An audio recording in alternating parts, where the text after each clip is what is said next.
ক্লাসটা করে ফেল, আর সামনে দিয়ে যাওয়া আশা করো না। আচ্ছা শোনো, বস বস, তাহলে ওরা দেখতে পাবে। বসে পড়, বসে পড়, বসে পড়, বসে পড়। আচ্ছা শোনো, হ্যাঁ এই থামো থামো থামো। তো আগে আমরা গতকালকের পরীক্ষাটার সলভটা দিয়ে দিই একটু তোমাদেরকে। যে 200 গ্রাম ভরের কোনো বস্তু এই সমীকরণ মেনে চলে, 2.5 সেকেন্ড পরের বেগ কত, আর 2 সেকেন্ড পরের গতিশক্তি, মোট শক্তি, বিভব শক্তি কত, 2 মিটার পরের সরণ কত, 2.5 সেকেন্ড পরের ত্বরণ কত। এই সহজ কোশ্চেন তোমাদেরকে ডবল টাইম দিয়েছিলাম, তাও মেয়েরা পারেনি, তাই না? তাহলে দেখো একটু, 2.5 সেকেন্ড পর বেগ, এটা বের করার জন্য কি করব আমরা? এই বলো কি করব? অন্তরীকরণ করব, তাই না? যেখানে আমরা সরণ দেখব পৃথিবীতে, তার অন্তরীকরণ করলেই কি পাওয়া যাবে? বেগ পাওয়া যাবে। তাহলে আসো তো, এই সরণের যদি অন্তরীকরণ করি, তাহলে বেগের ইকুয়েশনটা কি দাঁড়াবে একটু বলো। বেগের ইকুয়েশন কি দাঁড়াবে? কসের অন্তরীকরণ কি? Minus sine. তাহলে এই কসের অন্তরীকরণ মাইনাস 10 আর 50 গুণ করলে 500 পাই সাইন 50 পাই টি। এই 10 পেয়েছো? তাহলে বক বক করছো কেন? তাইলে 2.5 সেকেন্ড পর বেগ, এর জন্য টি এর মান কত বসাবো? তো টি এর মান যদি তুমি 2.5 বসাও, এটা মনে হয় 125 পাই আসবে। তো সাইন যে কোনো পায়ের মান 0। তার মানে এটার উত্তর কত বলো? 0। 2 মিটার পর 2 মিটার সরণে বেগ কত? সরণ কত? 2 মিটার। তাহলে 2 মিটার যদি সরণ হয়, কি বের করব? বেগ বের করব। তাহলে 2 মিটার সরণে যদি বেগ বের করতে চাই, কোন সমীকরণ ইউজ করব বলো? হ্যাঁ, omega into root over a square minus Y square. এর মান 10, ওয়াই এর মান 2। তাহলে শেষ। ওকে। 3 নাম্বার, 2.5 সেকেন্ড পর ত্বরণ কত? 2.5 সেকেন্ড পর ত্বরণ কত? ওকে। তো 2.5 সেকেন্ড পর ত্বরণ বের করার জন্য ত্বরণের ইকুয়েশন লাগবে। কি করে ত্বরণের ইকুয়েশন বের করব? বেগকে আরেকবার অন্তরীকরণ করব। তাহলে আশা করি সাইনের অন্তরীকরণ করলে কস হয়।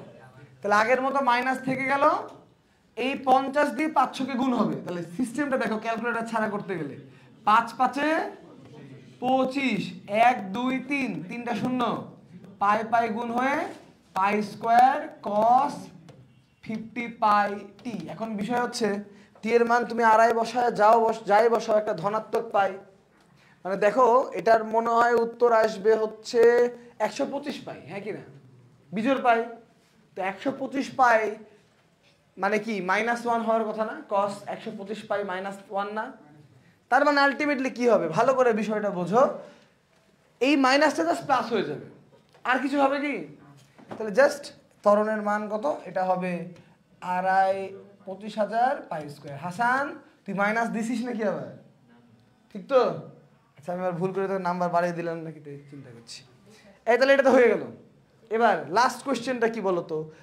2 সেকেন্ড পরে গতিশক্তি, মোট শক্তি, বিভব শক্তি কত? তাহলে আমার কাছে আগের দিন আমরা যেভাবে সূত্র প্রমাণ করেছিলাম, আগে গতিশক্তি, দেন মোট শক্তি, দেন বিভব শক্তি, এইভাবে করাটা একটু বোকামি। অঙ্ক দিলে একটু উল্টা অ্যাপ্রোচ দিয়ে করবা, দেখো তাড়াতাড়ি হবে। কেমন করে? যখনই তোমাকে শক্তি টাইপের জিনিস বের করতে দিবে, তুমি সবার আগে বের করবা কি বলেছে 2 সেকেন্ড পর, হ্যাঁ কি না? যেই সেকেন্ডে তুমি বের করো মোট শক্তি কিন্তু সেম। যখনই তোমাকে এই টাইপের শক্তি বের করতে দিবে, তুমি ঘট করে আগে মোট শক্তি বের করে ফেলবা। মোট শক্তি হচ্ছে 1/2 m omega square a square. তাহলে 1/2 m m m m m কত? m m m হচ্ছে 0.5, ওমেগা কত? ওমেগা হচ্ছে 50 পাই। a কত? 10 স্কয়ার। শেষ। তাহলে তুমি ই পেয়ে গেলা। কি পেলা? ই পেয়ে গেলা। এরপরে আমার হিসেবে গতিশক্তি বের করার আগে বিভব শক্তি বের করে নেওয়াটা সহজ, কারণ বিভব শক্তি হচ্ছে 1/2 m omega square Y square. Y কি করে বের করবা? জাস্ট এই যে 2 সেকেন্ড, এটাকে কোথায় নিয়ে গিয়ে বসাই দিবা, এবং এখানে যদি তুমি বসাও 2 সেকেন্ডটাকে নিয়ে গিয়ে বসালে 100 পাই। 100 পাই মানে এই যে এটাই 10 থেকে যাবে। 100 পাই মানে কি? 1। তাহলে ওয়াই এর মান কত? 10। তাহলে আলটিমেটলি তুমি যেটা দেখবা, এই ইপি এর মান, যেহেতু এই এ এর মানও 10 হয়েছে, ওয়াই এর মানও 10, তার মানে ইপি আর ই কি সমান। তাহলে ইপি আর ই যদি সমান হয় তাহলে কি আর অঙ্ক করা লাগবে না, তুমি এমনি উত্তর লিখবা। ইকে কত 0। তাহলে এই ছিল টোটাল কোশ্চেন তোমাদের, ঠিক আছে? কি একটার জন্য তো মার্ক দেওয়া হয়নি, তুমি যদি তিনটা এই 4 নম্বরে 3টা ঠিক করো তাহলে মার্ক দেওয়া হবে।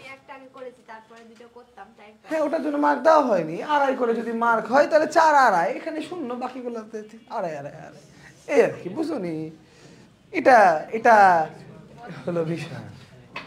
এই ক্লিয়ার? দেখো এই অধ্যায়ের মেন অঙ্ক এটা, ঠিক আছে? এবার আমরা মেন অঙ্ক থেকে বের হয়ে অধ্যায়ের ব্রাঞ্চগুলো পড়া শুরু করব। এই অঙ্কটা ক্লিয়ার হতে হবে। কেন আমি ডিটেলস করে করে সলভটা করলাম? এই একটা অঙ্ক দিয়েও এই অধ্যায় শেষ করা যায়, যদি আমি এর সাথে আর 4টা অঙ্ক লাগাই, এই একটা অঙ্ক দিয়ে অধ্যায় শেষ হবে। কিন্তু ওগুলো আমরা ধীরে ধীরে করাবো, তাই করাইনি এর সাথে। বল চিকস খাতা পাঠা সামনে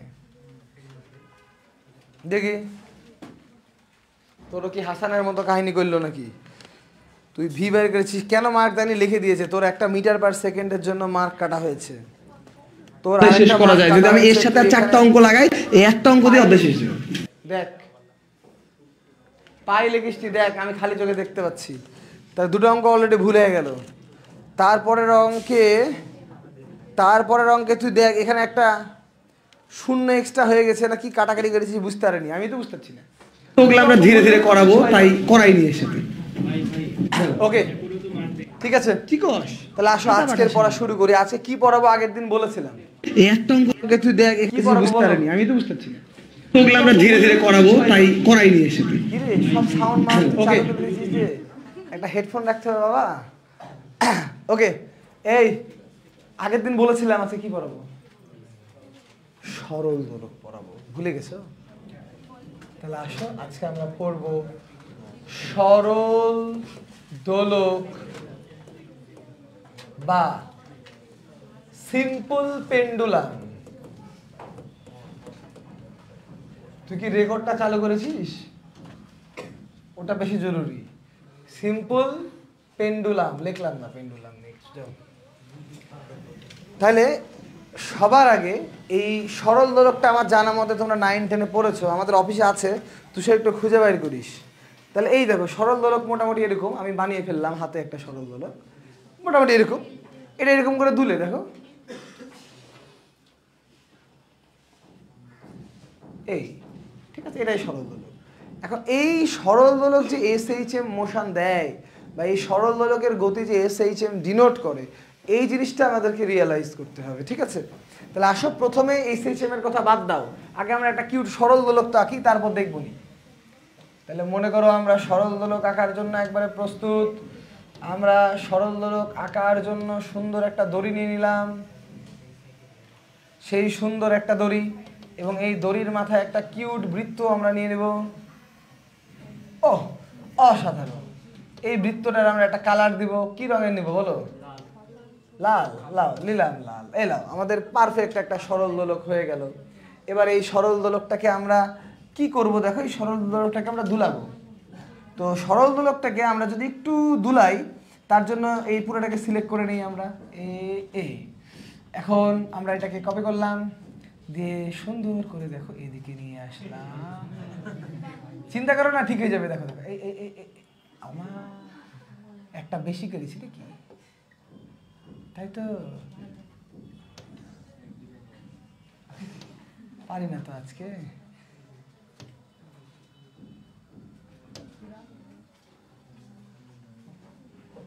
কিভাবে হবে সেটাই দেখছি গো।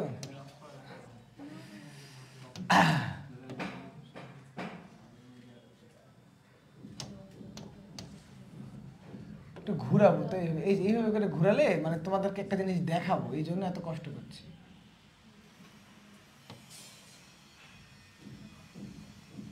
ওকে, মানে আমি কি করলাম দেখো, আমি কিন্তু পুরো জিনিসটাকে কপি করেছি। তার মানে এইখানে যা দৈর্ঘ্য ছিল, যখন ওইখানে গেল দৈর্ঘ্য কিন্তু চেঞ্জ হয় নাই, কারণ আমি তোমাদের সামনে কিন্তু কোনো কাটাকাটি করি নাই, জাস্ট কপি করছি। দেখছো, এটার জন্য এত কষ্টটা করলাম যে এইখানে যা লেন্থ, তুমি ওকে ডানে বামে চেঞ্জ করো, ও লেন্থের কোনো পরিবর্তন হবে না। এবং এই ভালো করে খেয়াল করো, এই মাঝখানের এই যে এই জিনিসটা, এটার নাম বব।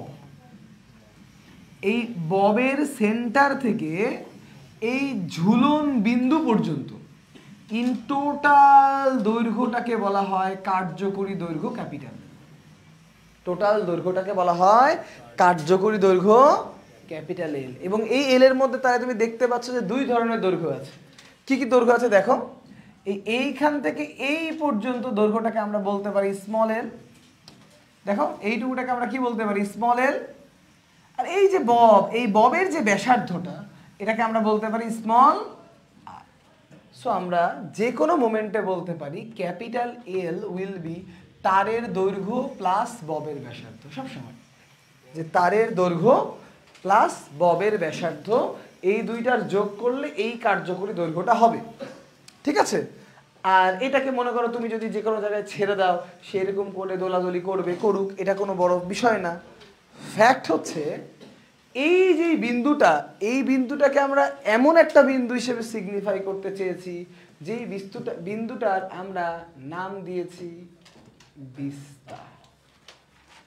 এই জায়গাটার আমরা নাম কি দিয়েছি, বিস্তার। কথা কি ক্লিয়ার? এই আবারও বলতেছি, এই যে বিন্দুটা তুমি দেখতে পাচ্ছ, এই যে গোলকটা দেখতে পাচ্ছ, এই গোলকটার নাম আমরা কি দিয়েছি, বিস্তার।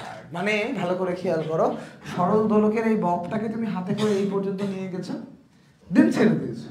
তাহলে ছেড়ে দিয়ে আলটিমেটলি কি হবে, এটা এরকম করে মুভ করা শুরু করবে। হ্যাঁ কিনা? করা শুরু করবে। প্রথম প্রশ্ন আমার, সরল দোলকের এই ববটা যে মুভ করা শুরু করবে, অর্থাৎ দুলতে শুরু করবে, কেন? অভিকর্ষ ত্বরণের কারণে। এটাই পারফেক্ট অ্যান্সার। যদি অভিকর্ষ ত্বরণ না থাকতো তাহলে কোনোদিনই এই ববটা উপর থেকে নিচে নামতো না। যদি অভিকর্ষ ত্বরণ না থাকতো কোনোদিনই এই ববটা উপর থেকে নিচে নামতো না। কথা কি ধরতে পেরেছ? অর্থাৎ এই অভিকর্ষ ত্বরণের কারণেই কেবলমাত্র উপর থেকে ববটা নিচে আসে। কথা কি ক্লিয়ার? তাহলে অভিকর্ষ ত্বরণের কারণে উপর থেকে নিচে আসলো, এই পর্যন্ত কিন্তু অভিকর্ষ ত্বরণ কাজ করলো। এরপরে তো আবার উপরে উঠছে। কেন উপরে উঠছে বলি, এইখান থেকে এই পর্যন্ত আসলো, এই বিন্দুতে আর কোনো ত্বরণ কাজ করছে না। এবং আসলে এখানে শুধু অভিকর্ষ ত্বরণ না, এখানে দুইটা জিনিস কাজ করছে। একটা মনে করো এই বরাবর কাজ করছে দড়ির টান, আর এই বরাবর কাজ করছে অভিকর্ষ ত্বরণ, এবং এই দুইটার লব্ধি বরাবর ববটা খেলতেছে।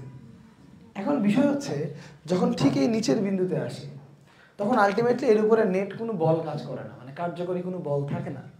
বাট এইখান থেকে যখন ববটা আসে এই বিন্দুতে তার একটা বেগ থাকে না। বেগ থাকা মানে কি, ওই বিন্দুতে তার একটা কি থাকে বলতো, গতি জড়তা থাকে। তাহলে এই বিন্দুতে যদি তার একটা গতি জড়তা থাকে তাহলে আলটিমেটলি কি হবে দেখো তো, এই গতি জড়তার জন্য এই অটোমেটিক আরো এদিকে আগে আসবে না? হ্যাঁ কিনা? এই গতি জড়তার কারণে যেটা হয়, এই ববটা এইদিকে আরো কিছুটা দূরত্ব অতিক্রম করে যাবে, দিয়ে এই জায়গায় মনে করো দূরত্বটা শূন্য হয়ে গেল। তখন আবার গ্র্যাভিটি বলে না বাবা তুমি আমার দিকে আসো, গ্র্যাভিটি আবার ওকে নিচে নামায়। যখন এই বিন্দুতে আসে গ্র্যাভিটি তাকে কোনো আকর্ষণ মানে বলে না, টানলেও তার একটা বেগ থাকে। এই বেগের গতি জড়তার কারণে সে আবার উপরে উঠে যায়, যে আবার এখান থেকে গ্র্যাভিটি তাকে নিচে টানে, আবার সে উপরে উঠে যায়, আবার গ্র্যাভিটি নিচে টানে। এই কন্টিনিউয়াসলি চলতে থাকে। বুঝতে পেরেছি? মানে উপর থেকে নিচে নামছে গ্র্যাভিটির জন্য।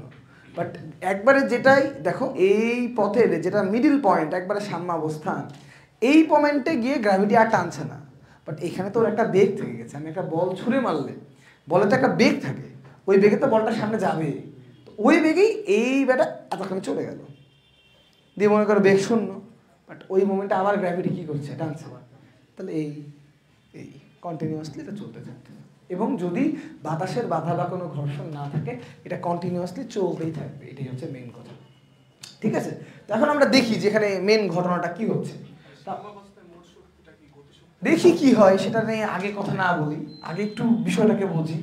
মোট শক্তি সব আমরা ক্লিয়ার হয়ে যাব। আগে এতটুকু বুঝতে পারছি যে এটা একটা বিস্তার পজিশন, এটা একটা সাম্যাবস্থান বা একটা অবস্থান, বা এটাকে আমরা বলতে পারি মিডিল পয়েন্ট। এই দুইটার মধ্যে তো কি পার্থক্যটা হচ্ছে আমি যদি একটু খেয়াল করাই, দেখো এখান থেকে ছোট্ট একটা লম্ব আঁকবো, বেশি বড় সড়ো লম্ব না, মনে করো এইখান থেকে একটা ছোট্ট লম্ব আঁকলাম। কেন লম্ব আঁকলাম আমি বলি। এই ভরকেন্দ্র থেকে ওই ভরকেন্দ্র কতটুকুটা সরণ হয়েছে বলো তো? এইটুকুটা সরণ হয়েছে না? হ্যাঁ কি না? আর এইখান থেকে এই টোটাল পর্যন্ত যদি ক্যাপিটাল এল হয়, এইখান থেকে এই টোটাল পর্যন্ত ক্যাপিটাল এল আমি যতদূর জানি। হ্যাঁ কি না? আর এই ম্যাক্সিমাম অবস্থান পর্যন্ত পৌঁছাতে এই কোণটা মনে করো থিটা। তাহলে আমাকে একটা কথা বলো তো, এটা একটা সমকোণী ত্রিভুজ, যার সাথে কোণ লেগে থাকে তাকে বলা হয় কি? কস বা ভূমি। তাহলে আমরা এতটুকু তো বলতেই পারি যে এইখান থেকে এই পর্যন্ত এই জায়গাটা এল কস থিটা। কি বলো? হ্যাঁ কি না? আবারও বলতেছি, এইটা এল, এইটুকুটা এল কস থিটা। তাহলে এইটুকুটা কি হবে? এটাই আমাদের দরকার, যে h equal to capital L minus L cos theta. Okay, h equal to capital L minus L cos theta. এটাই আমাদের মেন কাজ। কেন মেন কাজ আমি একটু বোঝাচ্ছি তোমাদেরকে।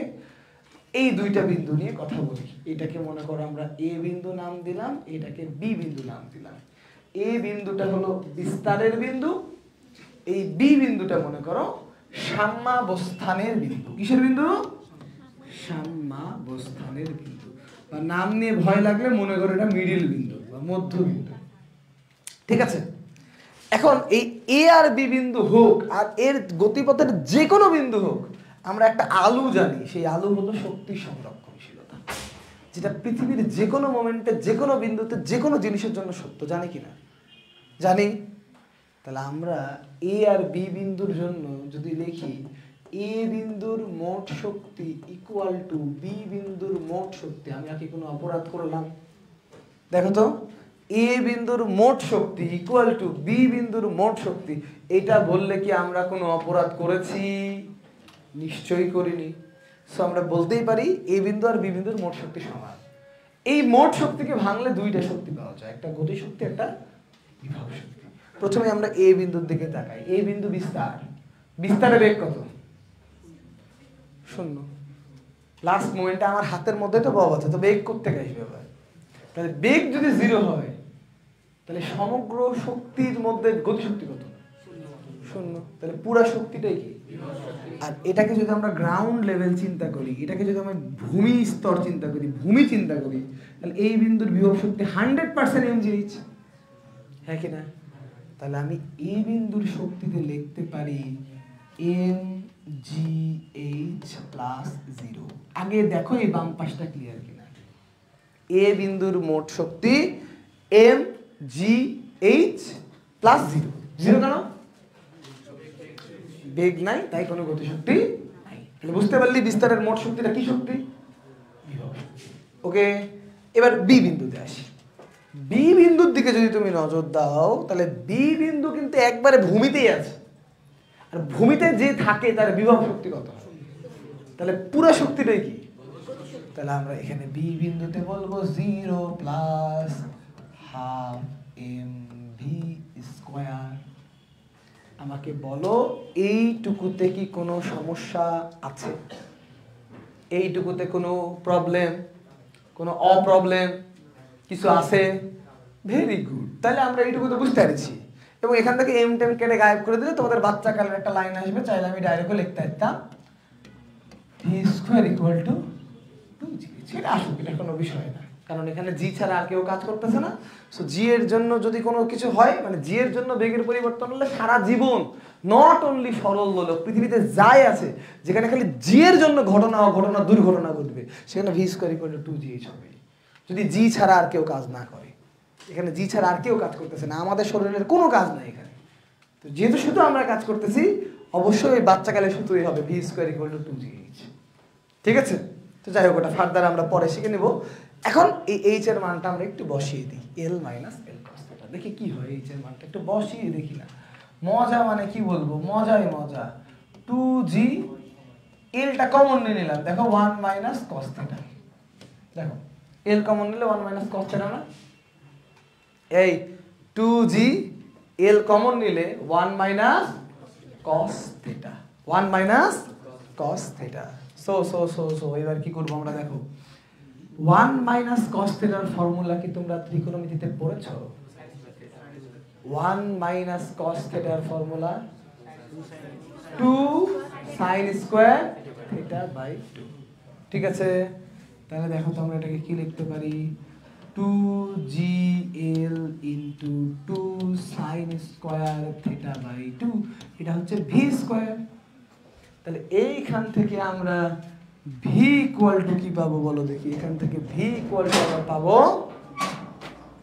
2gl কে 2 দিয়ে গুণ করলে 4 তাহলে ডাইরেক্ট যদি রুট করি তাহলে 2 gl sin theta by 2 ভুলেও সূত্রটা মুখস্থ করার দুঃসাহস করবা না ঠিক আছে আমার ছাত্রছাত্রীদের আমি এটা মুখস্থ লিখতে এনকারেজ কোনোভাবেই করি না কারণ এই বেগটা কেবলমাত্র সাম্যাবস্থানের জন্যই সত্য অন্য কোনো বিন্দুর জন্য এই বেগটা সত্য না এটা কেবলমাত্র কার জন্য সত্য তাই আমি এই লাইন নিয়ে আমি ইন্টারেস্টেড বিন্দু মাত্র না আমি যে লাইন নিয়ে ইন্টারেস্টেড সেটা হচ্ছে এই লাইন নিয়ে আমি ইন্টারেস্টেড এই লাইনটা আমাকে লিখতে পারতে হবে ফর এনি বিন্দু যে কোনো বিন্দুর জন্য এই লাইনটা আমাকে লিখতে পারতে হবে কথা কি ধরতে পেরেছো কথা ক্লিয়ার আমাকে বলো তো এই লাইনটা তোমরা লিখতে পারবা কিনা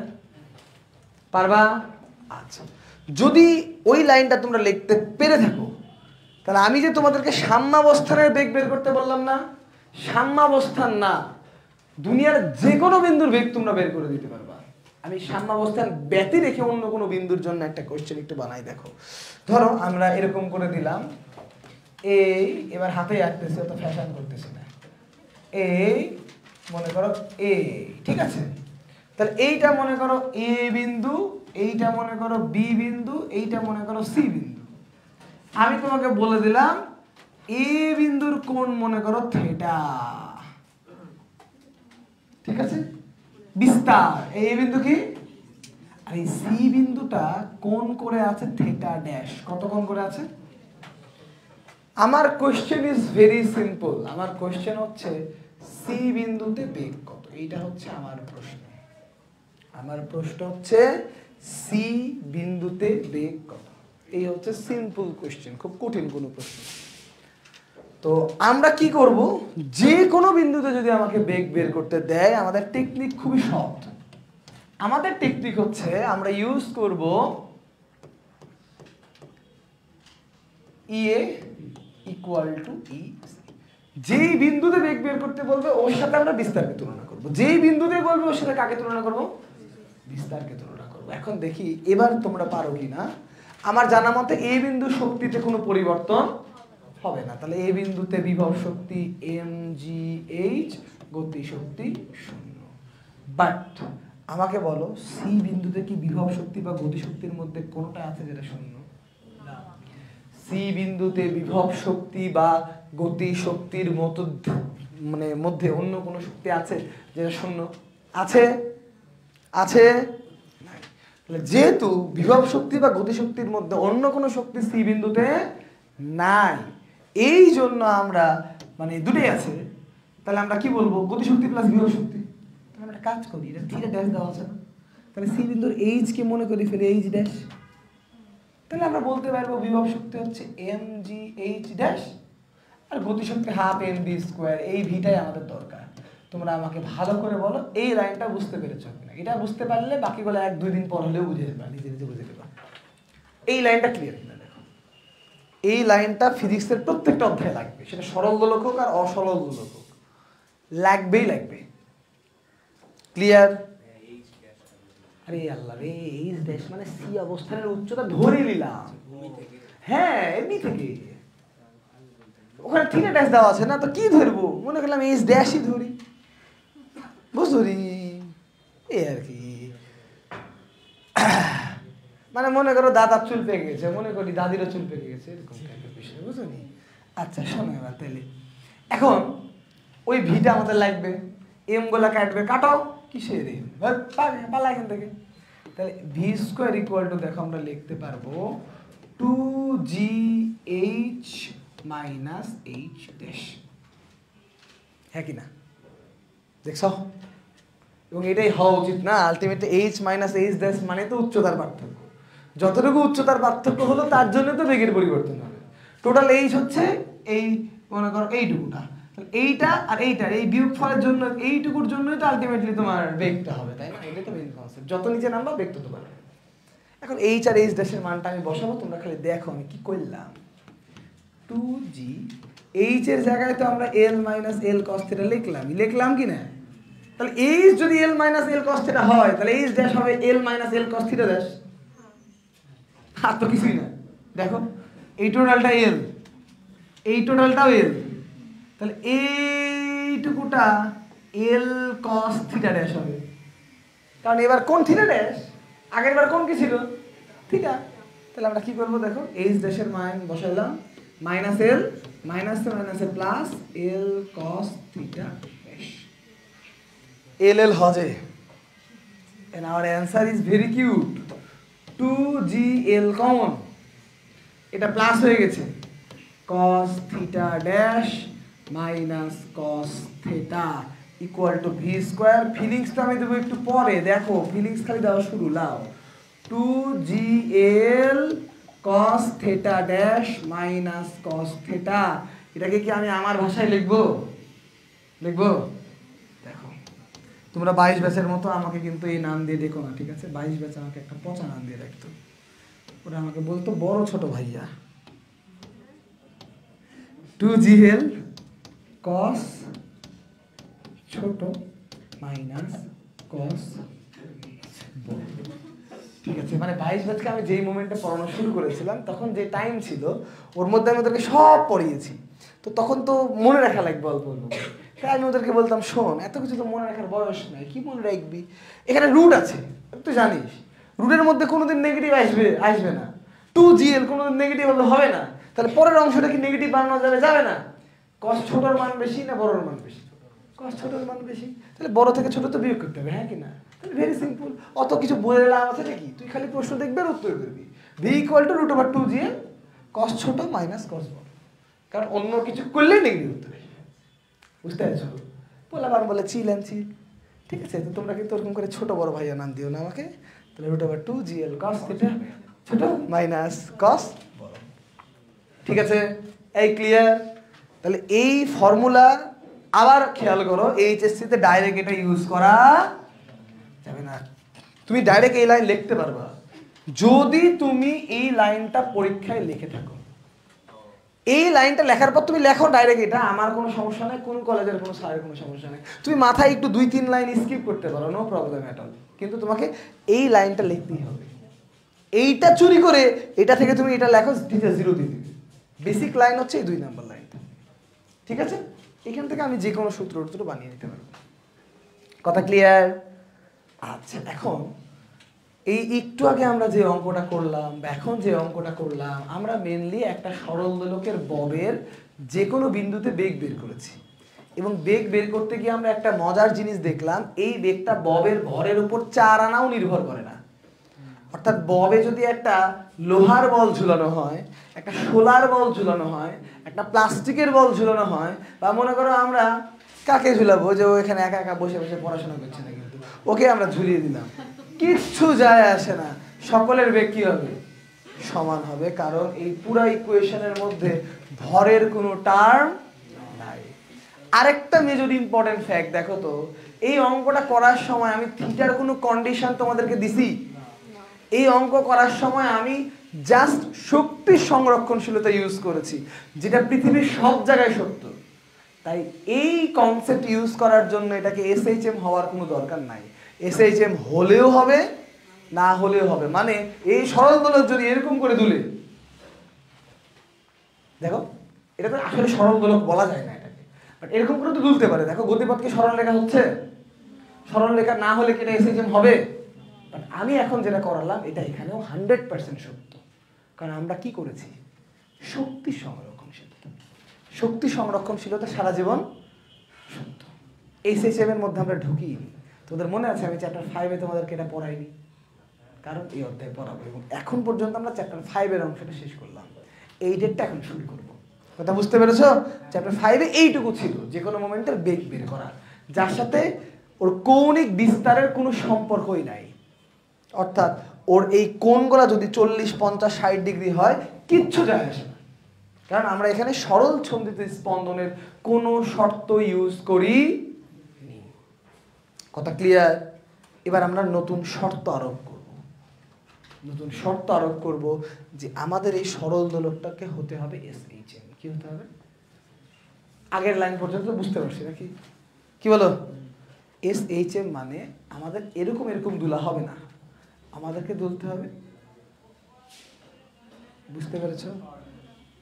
বেশি দূরত্ব দূরা যাবে না, যেন গতিপথটা কি হয়, সরল রেখা হয়। কেমন দুলতে হবে? এরকমই আসলে, মানে বিষয়টা দেখো, আমি যদি ছবি আঁকি, এই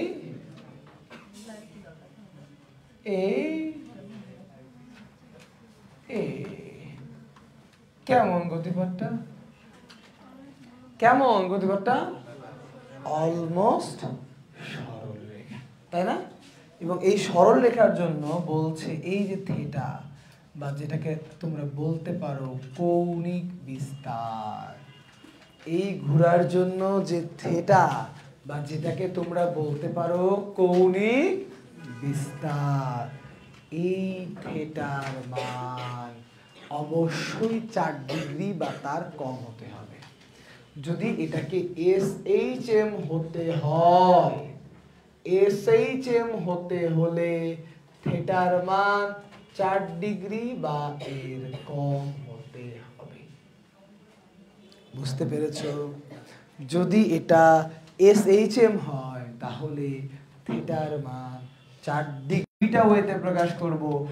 y ইকুয়াল টু হয় আমরা a sin omega t use করব, না হলে আমরা y equal to a cos omega t বের করব। এবং এই অধ্যায়ের ফান্ডামেন্টাল বেসিক এটাই, কখন আমরা সাইন ইউজ করব আর কখন আমরা cos ইউজ করব, that is the most important factor. যে আমরা কখন সাইন আর কখন cos ইউজ করব আমরা শিখে যাব, নো প্রবলেম অ্যাট অল। তাহলে আমাকে বলো y equal to a sin omega t, y equal to a cos omega t, এইটুকুটা ক্লিয়ার? যে আমরা বলতে পারবো, কিন্তু কখন বলতে পারবো? 4 ডিগ্রির কম। ক্লিয়ার? এবং 4 ডিগ্রির কম হলে আমরা বলতে পারবো এটা একটা পর্যায়কাল থাকবে, এর একটা কম্পাঙ্ক থাকবে, এর সব কিছু থাকবে, কিন্তু কয় ডিগ্রির কম হতে হবে? 4 ডিগ্রির কম হতে হবে। ক্লিয়ার? এবং যখনই এটা SHM এর মধ্যে হয়ে যাবে তখন SHM এর 4টা সূত্র আছে, যেটা আমার জানার মতো তোমরা 9, 10-এও পড়েছিলা, ওই 4টা সূত্র এর জন্য প্রযোজ্য হয়ে যাবে। কয়টা সূত্র? 4টা সূত্র। এটাকে বলা হয় সরল দোলকের সূত্র। সরল দোলকের সূত্র। তাহলে বলো দেখি সরল দোলকের কয়টা সূত্র আছে? 4টা। এই সরল দোলকের কয়টা সূত্র আছে? 4টা। কথা ক্লিয়ার? তাহলে সরল দোলকের 4টা সূত্র নিয়ে যদি আমরা একটু গবেষণা চালাই, দেখো বিষয়টা এরকম। কেমন লাগছে? ফার্স্ট, সেকেন্ড, থার্ড এবং ফোর্থ। প্রথম সূত্রের নাম হলো ভরের সূত্র, তারপর একটা নাম হলো দৈর্ঘ্যের সূত্র, তারপর একটা নাম হলো অভিকর্ষ ত্বরণের সূত্র, এন্ড লাস্টেরটার নাম হলো কৌণিক বিস্তারের সূত্র। তাহলে সরল দোলকের সূত্র কয়টি? 4টি। প্রথম সূত্রটা হচ্ছে ভরের সূত্র। কি বলতেছে জানো? যে আলটিমেটলি তুমি এরকম করে মাথায় যে জিনিসটা ঝুলিয়েছো এর নাম হলো বব।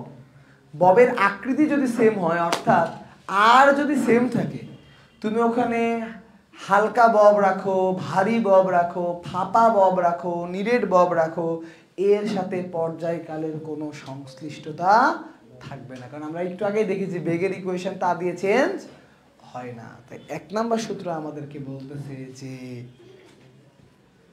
পর্যায়কালের সাথে ববের ভরের কোনো সম্পর্ক নাই।